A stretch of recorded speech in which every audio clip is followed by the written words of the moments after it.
और आइए अब सीधा रुख कर रहे हैं हम अयोध्या का, जहां राम मंदिर में श्री राम यंत्र की स्थापना हो रही है और राष्ट्रपति द्रौपदी मुर्मू कार्यक्रम में मौजूद हैं। इस वक्त संबोधित कर रहे हैं मुख्यमंत्री योगी आदित्यनाथ। आइए सुनते हैं। श्री राम जन्मभूमि आंदोलन और उसके उपरांत प्रभु श्री राम के इस भव्य मंदिर निर्माण के इस पावन अभियान के साथ जुड़े हुए सभी हमारे राम भक्तगण, उपस्थित बहनों और भाइयों, आज भारतीय नव संवत्सर का प्रथम तिथि और श्री राम जन्मभूमि के परिपूर्ण होने के उपलक्ष्य में श्री राम यंत्र की स्थापना के कार्यक्रम में आदरणीय राष्ट्रपति जी का सानिध्य प्राप्त हो रहा है। आप सभी आध्यात्मिक विभूतियों का सानिध्य यहां प्राप्त हो रहा है। मैं इस अवसर पर आदरणीय राष्ट्रपति जी का, पूजनीय अम्मा जी का, प्रदेश की माननीय राज्यपाल जी का और आप सभी पूज्य संतों का, सभी विभूतियों का मैं उत्तर प्रदेश सरकार और उत्तर प्रदेश के नागरिकों की ओर से हृदय से स्वागत और अभिनंदन करता हूं।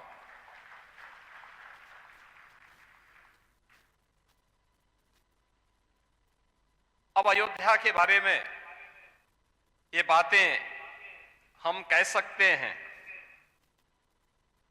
जिसके बारे में प्रभु ने स्वयं अपनी वाणी से कहा था कि अवधपुरी सम प्रिय नहीं सोवो, या प्रसंग जानहु को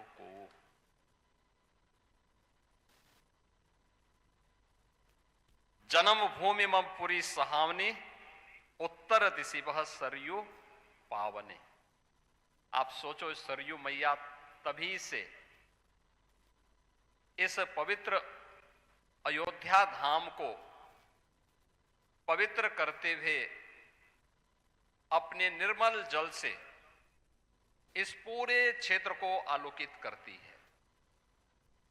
और आज सचमुच आदरणीय प्रधानमंत्री जी के यशस्वी मार्गदर्शन और नेतृत्व में श्री राम जन्मभूमि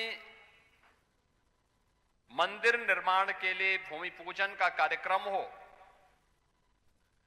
श्री रामलला के प्राण प्रतिष्ठा का कार्यक्रम रहा हो, श्री राम जन्मभूमि में राम दरबार के विग्रह की, पवित्र विग्रह की स्थापना का कार्यक्रम रहा हो, या फिर श्री राम जन्मभूमि में मंदिर निर्माण के कार्य के पूर्ण होने के उपलक्ष्य में ध्वजा आरोहण के कार्यक्रम और आज परिपूर्ण होने के उपलक्ष्य में श्री राम मंदिर में श्री राम यंत्र की स्थापना का एक कार्यक्रम हर सनातन धर्मावलंबी को और हर सच्चे भारतीय को यह आनंद से विभोर कर देता है। यही तो भारत की आस्था है, जिस आस्था को पहले अंधविश्वास कह करके अपमानित किया गया था। या अपमानित करने वाले वही लोग हैं जो उत्तर प्रदेश या देश की सत्ता में रहते थे। अपनी सत्ता को बचाने के लिए वे नोएडा नहीं जाते थे। वह उनके लिए अंधविश्वास और रूढ़िवादी नहीं था, लेकिन राम मंदिर की बात करना, काशी में काशी विश्वनाथ धाम के निर्माण की बात करना और कृष्ण कन्हैया के मथुरा वृंदावन की बात करना उनके लिए अंधविश्वास का पर्याय था। लेकिन आज हम सब गौरव की अनुभूति कर सकते हैं जो दुनिया में कहीं नहीं हुआ। 500 वर्षों के बाद जो आस्था 500 वर्षों तक निरंतर बनी रही, तमाम विप्लव को झेलती रही, संघर्षों पर संघर्ष का मुकाबला करती रही, लेकिन वह आस्था कभी रुकी नहीं, कभी डिगी नहीं, कभी झुकी नहीं। वह संघर्ष, वह सत्ता किसी की भी रही हो, वह सत्ता के खिलाफ वह संघर्ष जो इस आस्था को अपमानित करती थी, उसके खिलाफ इस संघर्ष निरंतर जारी रहा। और अंततः वह दिन आ रहा है जब अयोध्या आज का ये अयोध्या इस रूप में हम सबके सामने है। अयोध्या में राम मंदिर के निर्माण के बारे में जो बात यहां पर अभी पूज्य गोविंद देवगिरी जी महाराज ने कहा, ये केवल राम जन्मभूमि पर प्रभु श्री राम का भव्य मंदिर ही नहीं है, ये भारत के राष्ट्र मंदिर का एक प्रतीक बन गया है और राम राज्य की आधारशिला भी है। आज आपको भारत के अंदर देखने को मिल रहा होगा, राम राज्य बैठे त्रिलोका, हर्षित भये गए सब लोका। शोका बैरु न कर काहू सन कोई, राम प्रताप विषमता होई। वर्णाश्रम निज निज धर्म, निरत वेद पथ लोक, चलहि सदा पावहि सुखहि, नहीं भय शोक न रोग। बहनों और भाइयों, दुनिया में वर्तमान में तमाम युद्ध चल रहे हैं, अव्यवस्था है, आर्थिक अराजकता है, भय है, दहशत है, और हम भारत में अयोध्या धाम में भय मुक्त होकर के हजारों की संख्या में राष्ट्रपति जी के अभिवादन के लिए श्री राम यंत्र की स्थापना के कार्यक्रम में सहभागी बनकर के राम राज्य की अनुभूति का एहसास कर रहे हैं। यही तो है जिसके बारे में कहा जाता है कि भारत भारत इसलिए बना है क्योंकि भारत को हमारी ऋषि मुनियों की तपस्या ने, हमारे अन्नदाता किसानों के परिश्रम ने, हमारे कारीगरों की उद्यमिता ने और भारत की आस्था ने सदैव एक भारत श्रेष्ठ भारत के रूप में बनाए रखा है। और आज श्री राम जन्मभूमि की यज्ञ की पूर्णाहुति के कार्यक्रम के साथ जुड़ करके न केवल आप, न केवल हम, न केवल उत्तर प्रदेश वासी, बल्कि देश और दुनिया में जहां कहीं भी सनातन धर्मावलंबी है, उन सब के मन में आनंद की अत्यंत अनुभूति हो रही होगी।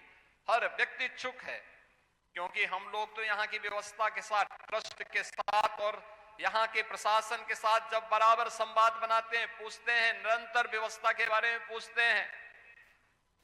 आपने देखा होगा उत्तर प्रदेश के अंदर गत वर्ष 2025 में 156 करोड़ श्रद्धालु और पर्यटक उत्तर प्रदेश के आध्यात्मिक और धार्मिक स्थलों की यात्रा करने के लिए आया है। 156 करोड़, दुनिया के अंदर 156 करोड़ श्रद्धालु, दुनिया के अंदर इतनी आबादी किसी देश के पास नहीं है जितने हमारे यहाँ उत्तर प्रदेश में श्री राम जन्मभूमि में, काशी विश्वनाथ धाम में, प्रयागराज महाकुंभ में, मथुरा वृंदावन में दर्शन करने के लिए लोग आए।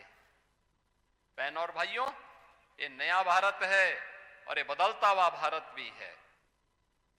अब वर्तमान पीढ़ी जिसके बारे में लोग कहते थे कि ये दिग्भ्रमित है, लेकिन वो दिग्भ्रमित नहीं है, वो सही दिशा में जा रहा है। नया वर्ष मनाता है तो मंदिरों में जाता है, किसी ऐसे टूरिस्ट डेस्टिनेशन में नहीं जाता जहां पर सनातनता के विरोध में कोई कार्य हो रहा हो। आज वह जाता है तो मंदिरों में जाता है, परिवार के साथ जाता है, और यही उसके संस्कार हैं। यहां पर अभी पूजनीय अम्मा जी ने जो बात यहां पर कही है, वह अक्षरशः आज नए भारत में देखने को मिल रही है। मैं इस अवसर पर आदरणीय राष्ट्रपति जी का, पूजनीय माता जी का, आदरणीय राज्यपाल महोदय का और आदरणीय भैया जी का, आप सभी पूज्य संतों का, सभी राम भक्तों का और राम मंदिर निर्माण के इस यज्ञ में जिन भी कारीगरों ने, जिन भी श्रमिकों ने अपना अपना योगदान किया है, उन सब का मैं एक बार फिर से हृदय से अभिनंदन करता हूं। उन सब को मैं हृदय से कोटि कोटि नमन करता हूं। इस पूरे आंदोलन के दौरान जिन पूज्य संतों ने, जिन राम भक्तों ने अपने आप को बलिदान किया, अपनी आहुति दी, श्रद्धेय अशोक सिंघल जी जिनके नेतृत्व में ये पूरा आंदोलन एकजुट होकर के सम विषम परिस्थितियों का सामना करता रहा, इन सब की स्मृतियों को भी नमन करते हुए अपनी वाणी को यहीं पे विराम देता हूं। जय जय श्री राम।